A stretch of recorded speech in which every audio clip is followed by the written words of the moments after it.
Japanese electronics giant Matsushita Holdings Co will liquidate its Panasonic Liquid Crystal Display Corp subsidiary, which manufactures liquid crystal displays for the automotive and industrial sectors. The move is aimed at reducing the long-term burden on profitability and is in line with the company's shift to manufacturing batteries for electric vehicles.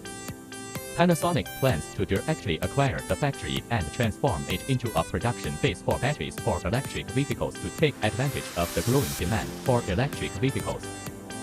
This strategic decision will allow Panasonic to focus on areas with higher growth potential and profitability. The company is a major player in the electric vehicle battery sector, supplying batteries to automakers worldwide.